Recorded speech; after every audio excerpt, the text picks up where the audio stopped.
Hi, I'm good. How are you? I'm good, thanks. I know obviously a serious kind of topic to start off on, but I know you've spoken about it yourself and when your former teammate Tyson at Shakhtar Donetsk was subject to some abuse in a game, and I was just wondering, since then, have you seen any changes in how that's dealt with in terms of from a player's point of view? Yeah, it's has been difficult actually to talk about that. Um, we as a player, we cannot do a lot. We do what we can do. We report it. We share it with you guys, and we speak about that. But we want action. You know, uh, we don't see any action. From the authorities in that case, and yeah, I think we have to try a way to stop it, and because it's difficult, when people say horrible words about you, about your family, that's not good.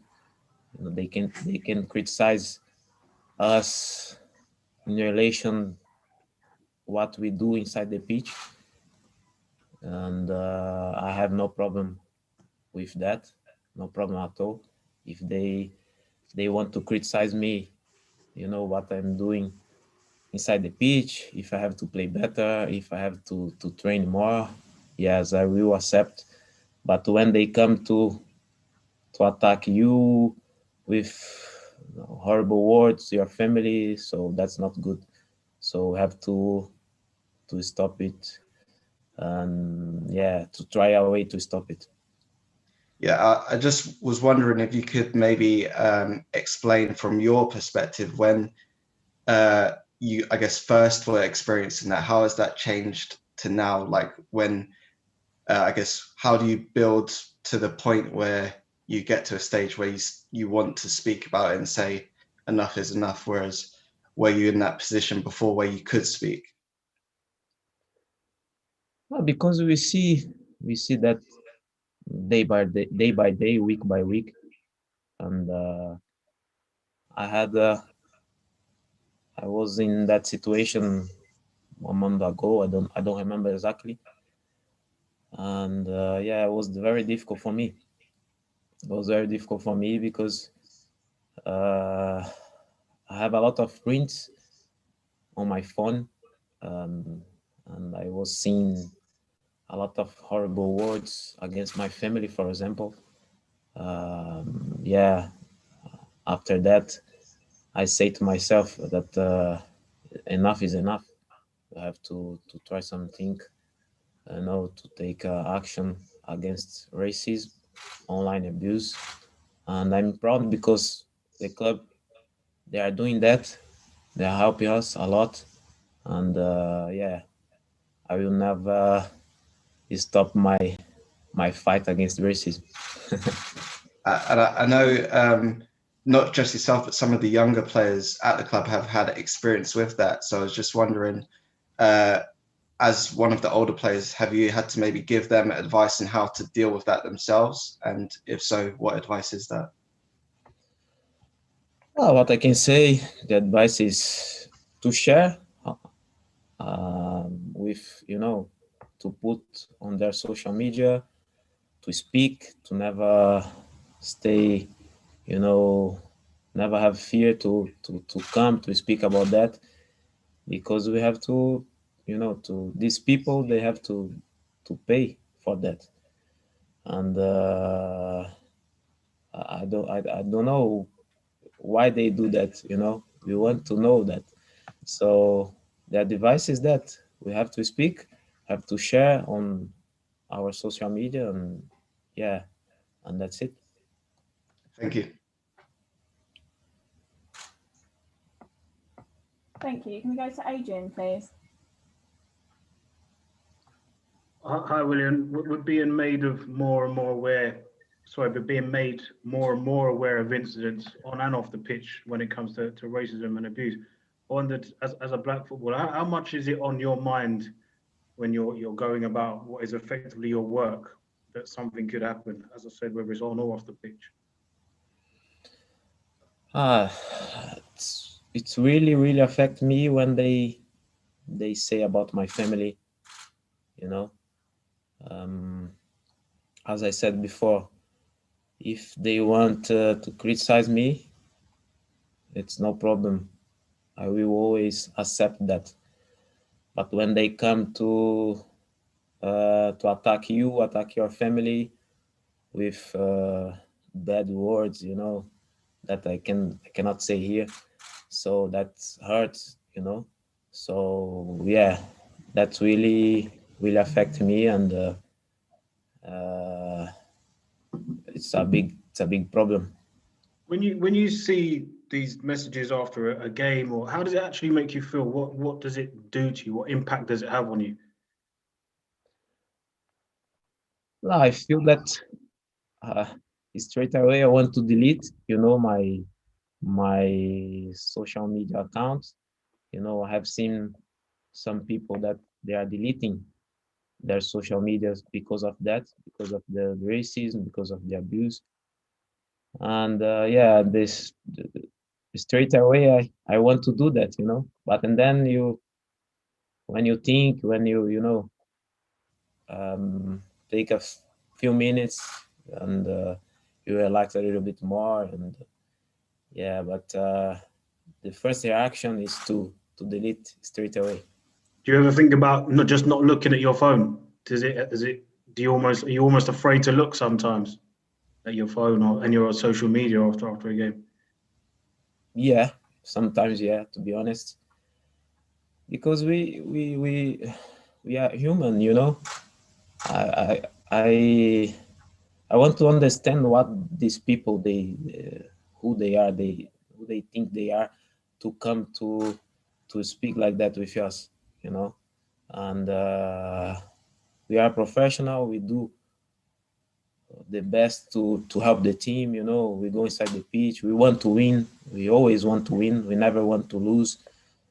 But we have our bad days. Have our sometimes we're not feeling good. We have problems like everybody has. You know, we have a problem, personal problems. We have families. You know, have a lot of problems as well. So sometimes you don't have a you are not in a good day, you have a bad game, and they come, they say this kind of words that hurts you. So that's why we want to stop it, and enough is enough. Just lastly, when you highlighted one of the incidents that the messages that were sent to you, you said something needs to change. What does change look like for you? How does that happen? Oh, yeah, I say that because we needed to change it. And to change it, we need action. And we as a player, we do what we can do, as I said before. And we need the authorities to do the action. So that's it. Excellent. Thank you very much for your time, William. Thank you. Thank you. Thanks very much, Art and Adrian. If we can now move on to other topics, please, as discussed. If we can go to John Cross, please. Would you excuse me if I ask one more on that subject? We'll take one final one then, John. Okay, I really appreciate it, William. Thank you for doing that, and thanks, Bex.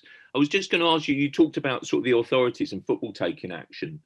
What action would you like to see? Because obviously the club have been supportive. There was even talk about maybe a social media blackout amongst the players and amongst the club. What wider action could football take, i.e. the Premier League or UEFA or FIFA? What action needs to be taken, William, do you think, to kind of make this really work and take things forward to stop the abuse? I think we have to find a way to change the profile of social media, I think people want to have Instagram, Twitter, whatever, Facebook. They need to put their IDs, to put, passport or whatever. And then when these things happen, we can catch them. The authorities can catch them. So that's the action that we want. And the Premier League, UEFA, FIFA has to sign up to that. They have to kind of be behind that. Yeah, I think so. I think they have to support us. Thank you very much. Thank you, John. Can we go to Ian next, please? Hi, Willian. How are you? Hello, I'm good. How are you? Yeah, big game, isn't it? Big game, big tie. Is this saving your season, winning this tie against Slavia Prague? Yeah, it's gonna be a big game. It's gonna be a very difficult game. We know how difficult it's gonna be. They have a good team. They have a team that play very aggressive, so we have to be ready for that.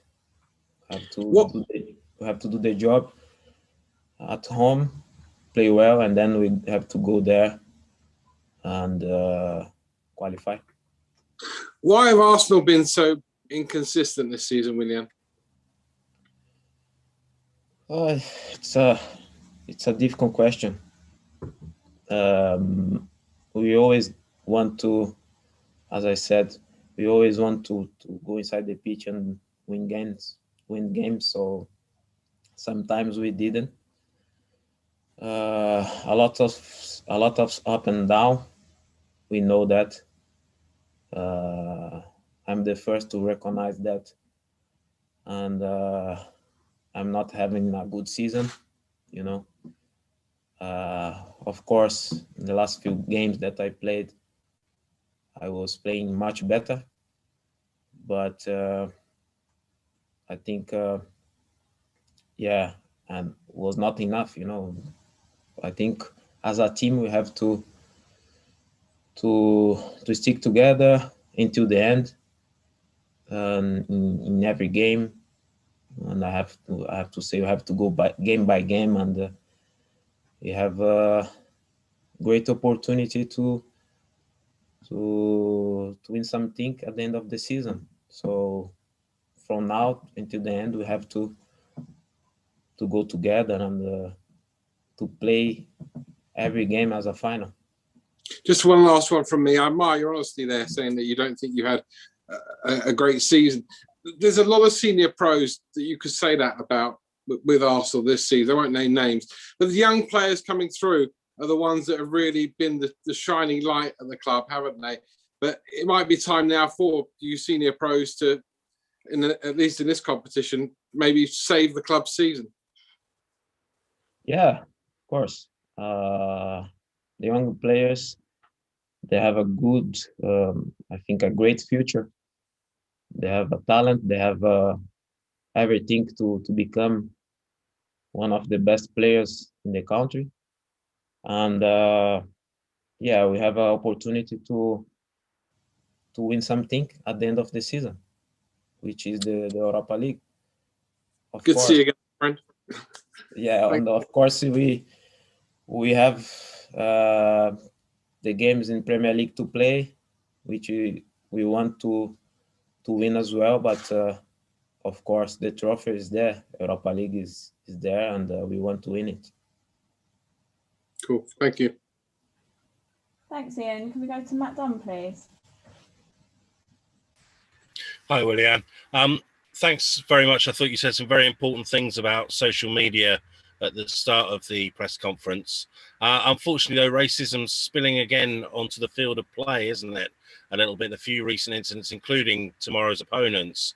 When one of their players just gets a one-match ban as it stands, and when Valencia are made to go back on to the pitch and after their incident with Cadiz, do you feel that Arsenal players need to take a stand tomorrow if there is a repeat of any sort of racism, and perhaps take matters into their own hands? No, I'm not here to comment about any other clubs, about any other players. I want to speak about my team, about my teammates. Of course, we have to be ready for this game tomorrow. In terms of, you know, their team is really aggressive without the ball, and they play really good football. And I think we have to concentrate and be focused on the game tomorrow. We need to leave that for the authorities, and yeah, we have to focus and go to the game tomorrow and try to win. Just want to check. Do you trust the authorities to manage any incidents that might happen tomorrow night? Yeah, of course. Thanks, Matt. Can we go to Jim next, please?